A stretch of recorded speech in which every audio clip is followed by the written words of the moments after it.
You will hear a number of different recordings, and you will have to answer questions on what you hear. There will be time for you to read the instructions and questions, and you will have a chance to check your work. All the recordings will be played once only. The test is in 4 sections. At the end of the test, you will be given 10 minutes to transfer your answers to an answer sheet. Now turn to Section 1. Section 1. You will hear a young student, Andrew, ringing an employment agency inquiring about their services. First, you have some time to look at questions 1 to 7.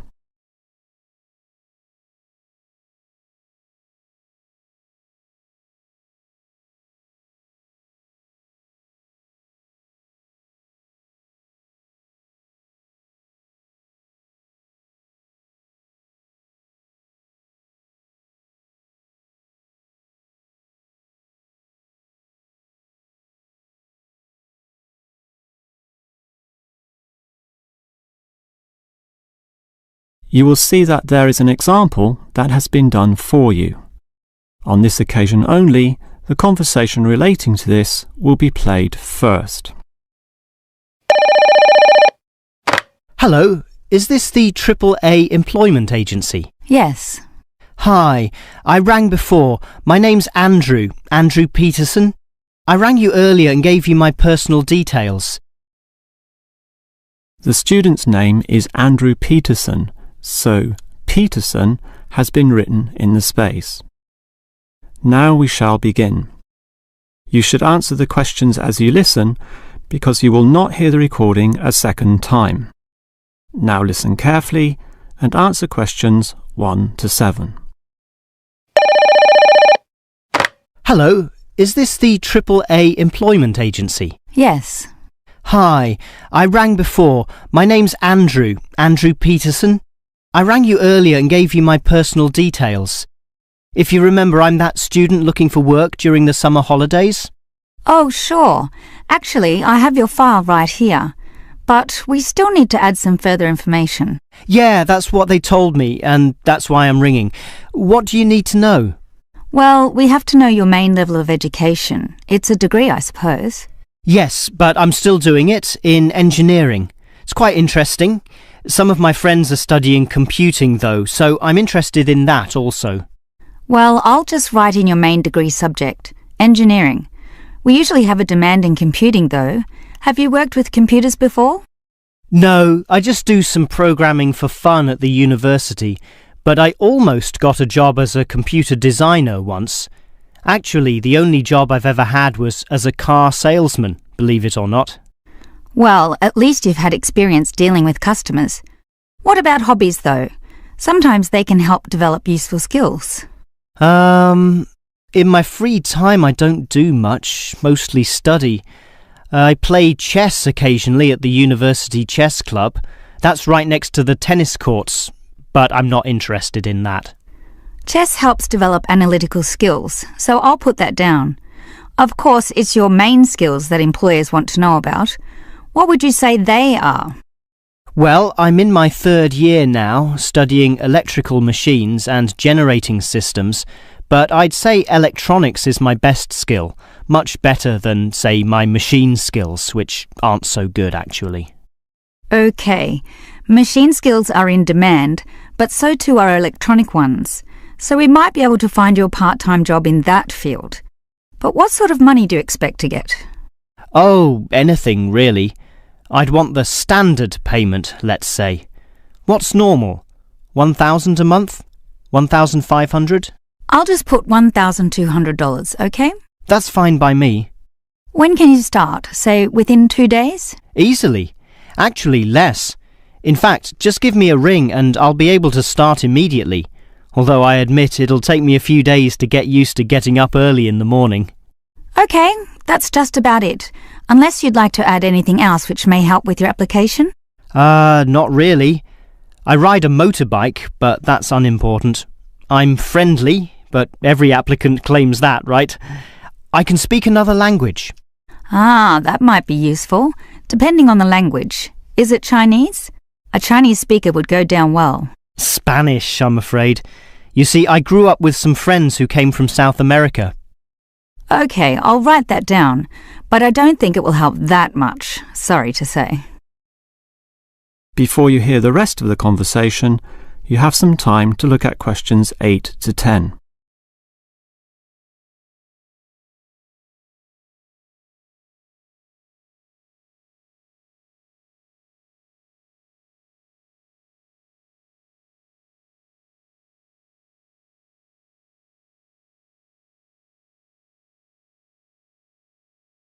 Now listen and answer questions 8 to 10.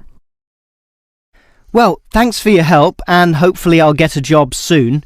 But can I just ask one more question? Sure. What basically are employers looking for when they interview someone? Many things. Being hardworking, diligent, and focused on your job is good. But surprisingly, it often means you can't see the bigger picture or provide suggestions which help the company move forward. That requires thinking for yourself, outside the box, as they say, and being free of the standard ways of approaching tasks. Employers certainly value that. I guess experience must help, though. It depends. If it involved a routine job, one which didn't exercise your mind, it might not mean that much at all. But since companies are basically composed of people, it is important to be able to get along with others. There's no point in hiring someone whom the other employees don't like, right? That just causes problems. In fact, I would say that being friendly and approachable ranks far more highly than your academic qualifications. Okay, and that's all assessed at the interview, right? Yes, and your qualifications, experience, and approach to the job, such as whether you can do different things, work overtime, or do long hours, is needed. But those latter qualities are pretty much standard. What may be more important is based on the fact that things inevitably go wrong. Mistakes are made and someone's got to fix them in a way that creates the least disturbance. People with demonstrated abilities to do this are certainly regarded highly. I see. That's very interesting. That is the end of section 1. You now have half a minute to check your answers.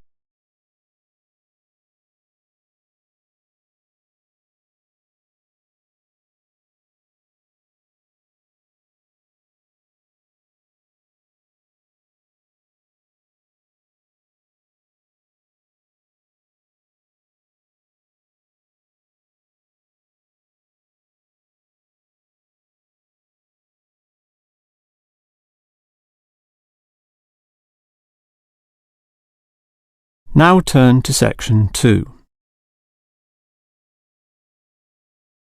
Section 2.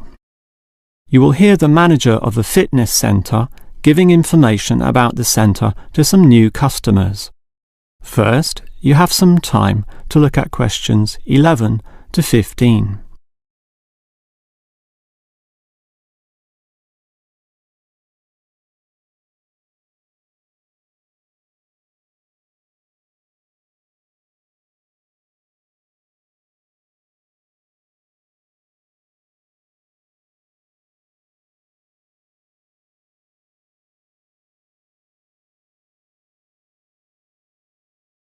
Now listen carefully and answer questions 11 to 15.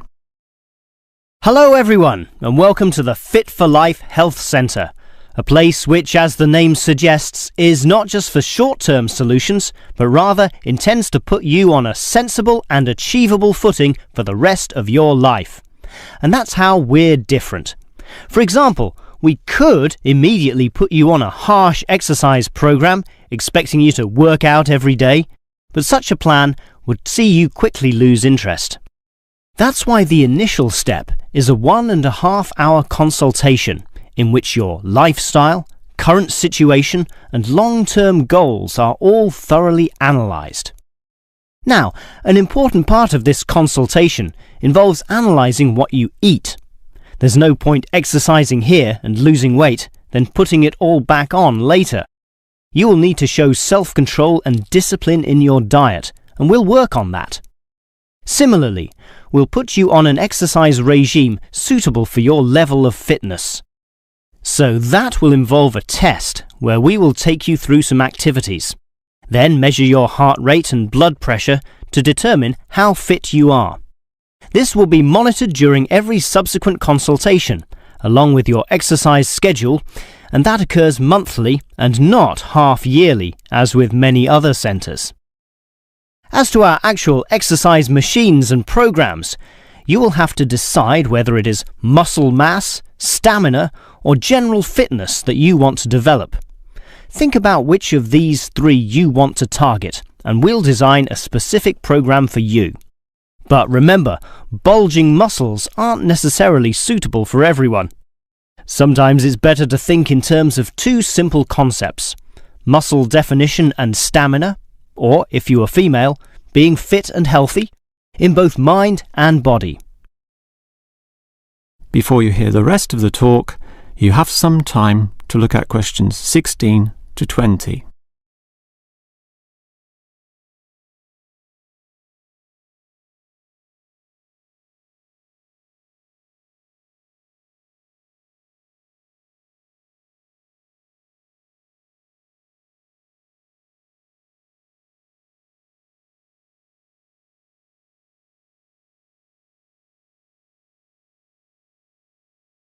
Now listen and answer questions 16 to 20.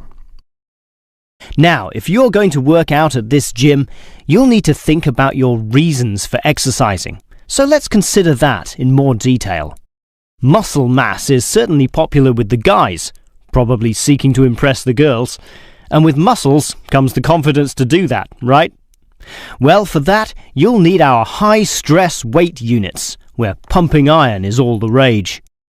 Moving on to other benefits, one of the main ones is beating the tension of life, right? And the longer the exercise is, the greater the rewards in this respect. Thus, playing squash can certainly help, and so can swimming. But what's much better, as every jogger will tell you, is their activity. So we have ample jogging machines and they're always popular.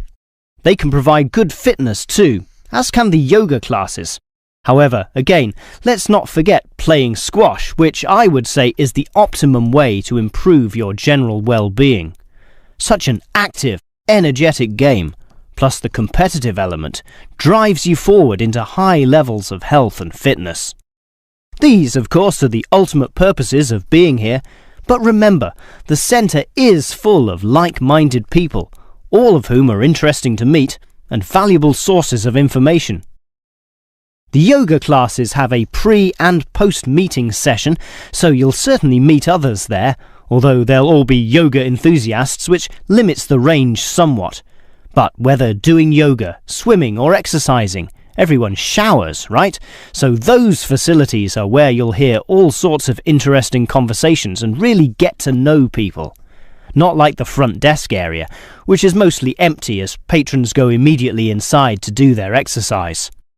Of course, the front desk can answer all your questions and has information brochures and such like, but for knowing more about a greater variety of subjects and community concerns, look at the notice board in the yoga studio, where there's a huge array of papers, leaflets and articles, all for you to read and consider.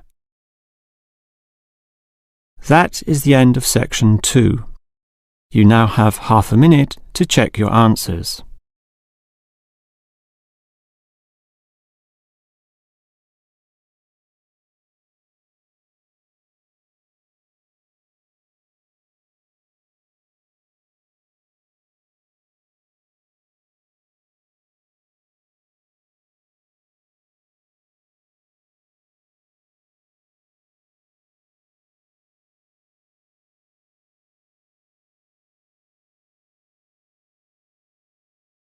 Now turn to section 3.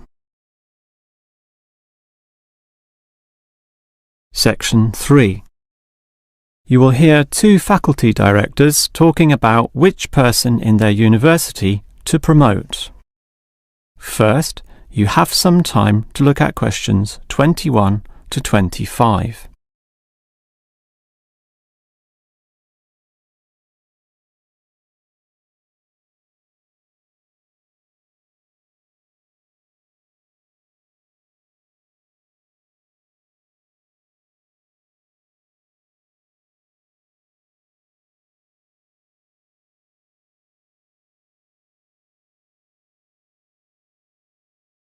Now listen carefully and answer questions 21 to 25. OK, we've got to decide who to promote to leading education officer. Someone from the arts faculty, I suppose. Well, it can be from any faculty, since the position requires more general skills. Handling personnel, settling disputes and motivating them to focus on the task. It was the last position which involved computer knowledge, not this one. Surely computer knowledge would help. So too would knowledge in the arts. Sure, it would help, but the key criterion is being able to direct the staff appropriately. So it doesn't matter then from which faculty we select our candidates? Not really, but I've already looked at those from computing and rejected them all. Why? They're all too new, lacking in sufficient experience, whereas these ones from the business faculty are long-timers, so we'll take someone from there. I suppose you're right. The arts faculty doesn't present much in the way of suitable candidates either. But we'll still have to train the person, teach the ropes, as they say, and he or she will have to expect to do overtime as needed. Of course, it can get so busy that if we were open on the weekend, they'd have to work then as well. Just as well we're a Monday to Friday university, right? Right. But are you sure these people will actually want the job? The salary isn't such an improvement on their current ones. I know, but there are benefits. You get overtime rates, a nice place to put your car, as well as additional petrol money if you drive for company purposes, which they'll probably be required to do. But those benefits are quite limited, especially given all the work and responsibility involved. People often don't like that. They prefer the creative freedom of less senior teaching positions. Yeah, I know. But these candidates should realise that if they do this job well, there'll be more promotions down the line. You know how everyone likes having their own office, right? Sure. Well, that would come after a few years, if they're prepared to work hard and grow with the university. Yes, that should attract these people. Before you hear the rest of the conversation, you have some time to look at questions 26 to 30.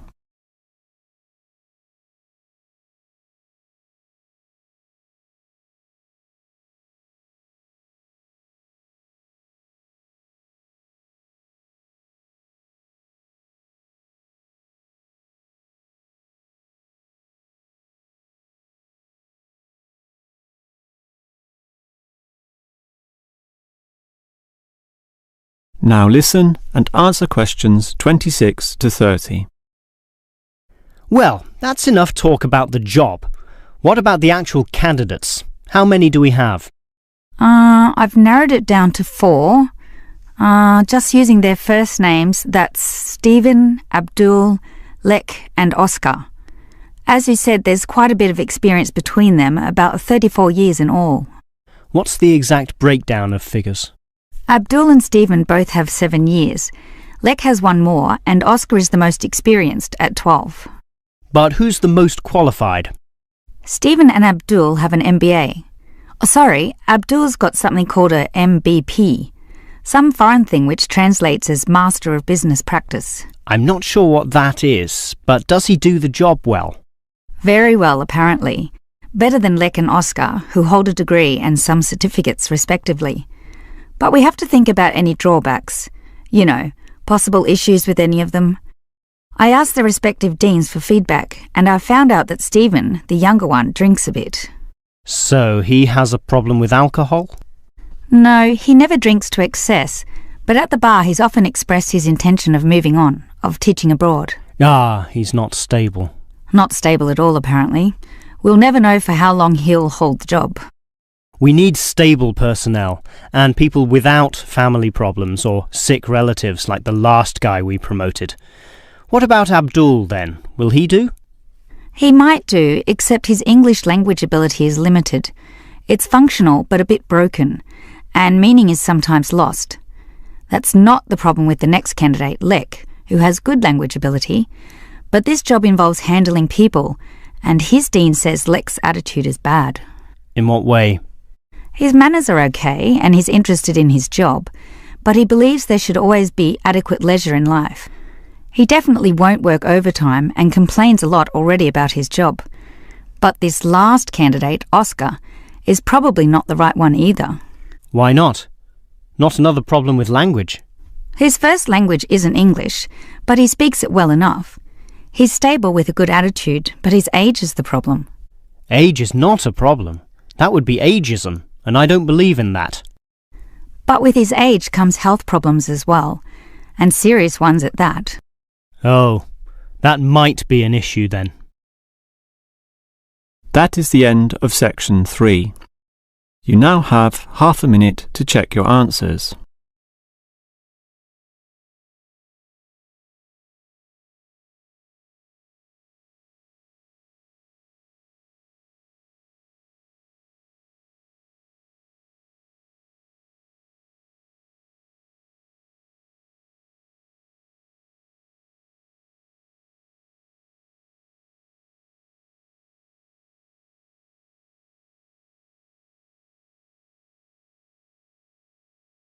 Now turn to section 4. Section 4. You will hear a lecturer talking about caves. First, you have some time to look at questions 31 to 33.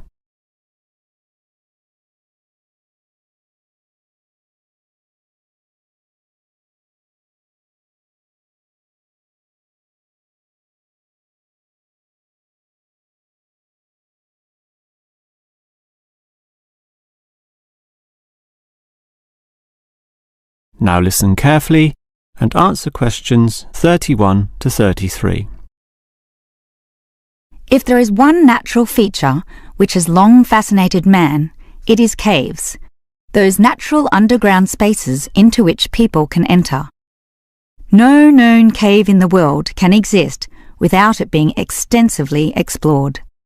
Whether it be in remote areas, such as the Clearwater Cave in Borneo, or immensely long and difficult, such as Mammoth Cave in America. Or perhaps the most challenging, those caves below the water table, full with water, in which case the exploration is known as cave diving. Whatever the case, if the caves are known, as complex and difficult as they usually are, they will be explored. The formal name for the study of caves is speleology, and involves many disciplines such as chemistry, geology, biology, and cartography, or the science of making accurate maps, since the largest caves can be hundreds of kilometres long and highly complicated. If the exploration is just for fun, the activity is known as caving. But with the difficulties and dangers involved, the average caver is often involved with one of these speleological sciences. As for the number of caves in the world, research suggests that only a fraction have been found and documented, mostly in the areas in which caving has long been a popular activity, such as in America, France, or Australia. China, for example, has huge areas of limestone bedrock, prime material for cave formation, and logically must contain among the largest number of caves in the world. Yet only few are documented due to the lack of interest in caving there. Thus, as exploration continues, new caves will be discovered, and it is likely that the numbers could radically change in the future. Before you hear the rest of the lecture, you have some time to look at questions 34 to 40.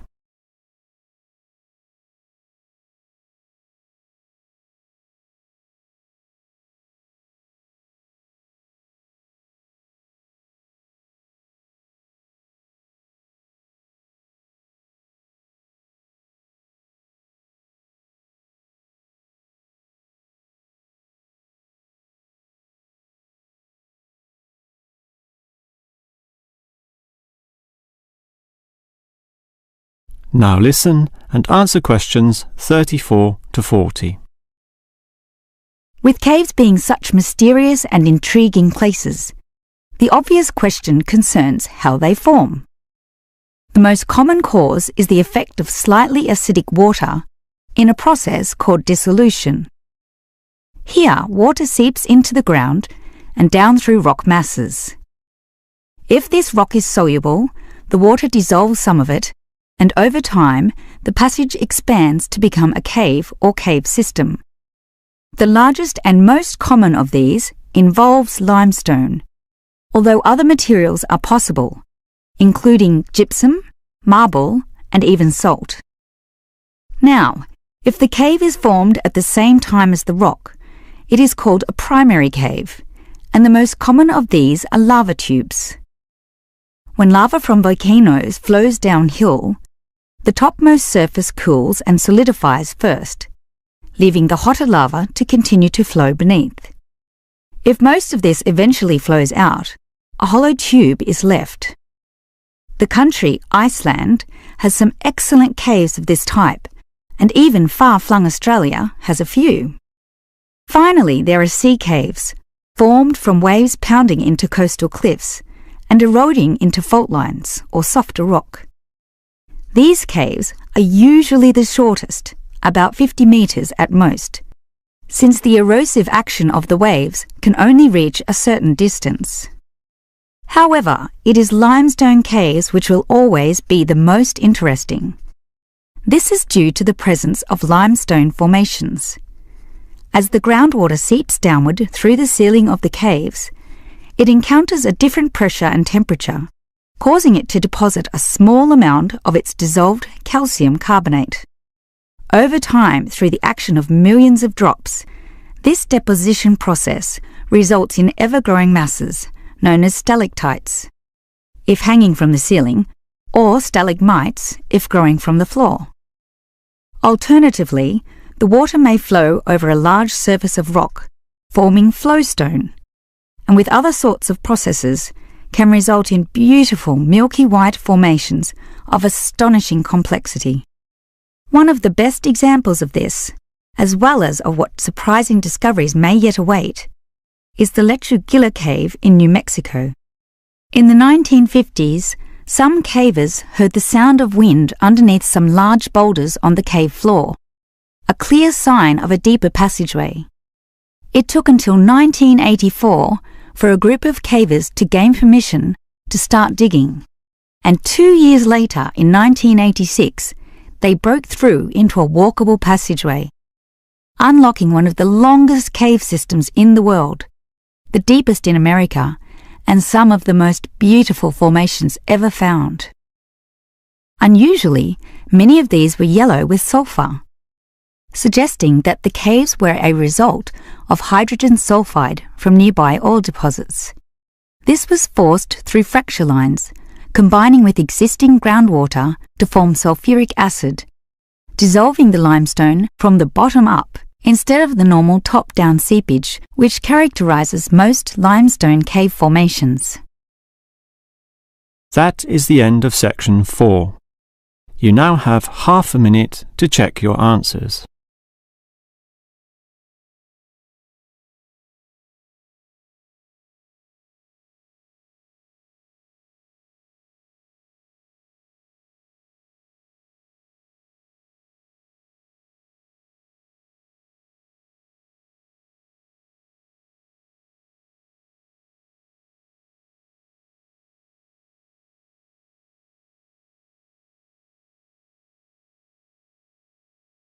That is the end of the listening test. In the real Ielts test, you would now have 10 minutes to transfer your answers to the answer sheet.